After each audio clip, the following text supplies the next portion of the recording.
Hello guys, the learning page চ্যানেলে তোমাদের সবাইকে জানাই স্বাগত। আজ আমি তোমাদের ষষ্ঠ শ্রেণী ফার্স্ট সামাটিফে প্রথম অধ্যায় দ্বিতীয় অধ্যায়ের পরিবেশ ও বিজ্ঞানের থেকে শর্ট প্রশ্ন বড় প্রশ্ন তোমাদের দেব। বই থেকে খুঁটিয়ে খুঁটিয়ে তোমাদের এই প্রশ্নগুলো করা, এর বাইরে কিন্তু তোমাদের কোনো প্রশ্ন হবে না।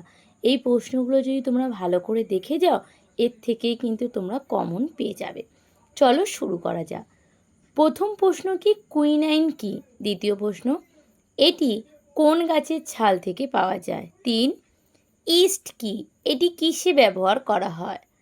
দইতে কোন অ্যাসিড থাকে? 4, সাগর কুসুম আর কোন গাছের মধ্যে মিতজীবী সম্পর্ক দেখা যায়? 5, মিতজীবিতা কাকে বলে?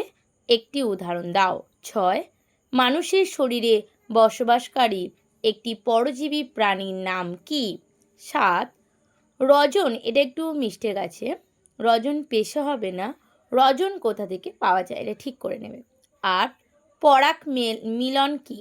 9, উদ্ভিদ পরিবেশের অক্সিজেন ও কার্বন ডাই অক্সাইডের ভারসাম্য বজায় রাখতে কিভাবে সাহায্য করে? 10, বই বাঁধাই করতে কিসের আটা ব্যবহার করা হয়? 11, ঔষধ পাওয়া যায় এমন দুটি গাছের নাম লেখো। 12, স্টেপোমাইসিস কি? 14, ধান খেতে কি চাষ করলে সার দিতে লাগে না? 15, ধান খেতে কেন অ্যাজোলা পানা চাষ করা হয়? 16, কাকে ঝাড়ুদার পাখি বলে এবং কেন? 17, স্বল্পলতা, এটা হবে না, এটা হচ্ছে স্বর্ণলতা হবে, এটা তোমরা ঠিক করে নেবে। 18, যক্ষা ও আমাশার জীবাণু কোথায় বাসা বাঁধে ও কি কি দেখা যায়? 19, হানিডিউ কি? 20, ট্রিনট্র্যাক কলের সাহায্যে সাগর কুসুম কি করে? 21, কড মাছের যকৃতে কোন কোন ভিটামিন থাকে? 22, কোন ভিটামিন আমাদের চোখ ভালো রাখে? 23, কোন ভিটামিন আমাদের হাড় ও দাঁত ভালো রাখে?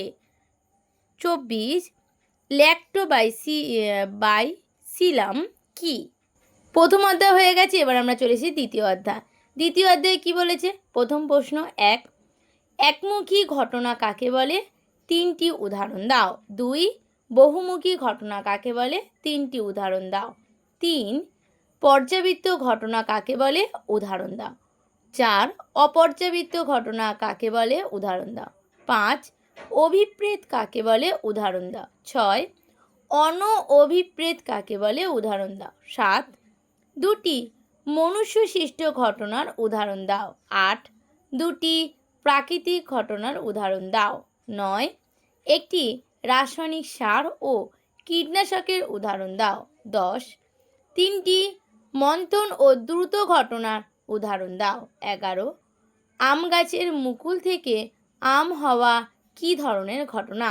12, রাসায়নিক পদার্থগুলো কি করে মিলে তাড়াতাড়ি রাসায়নিক নিষ্ক্রিয়া করার সুযোগ পায়? 13, ভৌত পরিবর্তন ও রাসায়নিক পরিবর্তনের মধ্যে 3টি পার্থক্য লেখো। 14, গাছের তৈরি খাবারে সৌরশক্তি কি শক্তি রূপে হয়?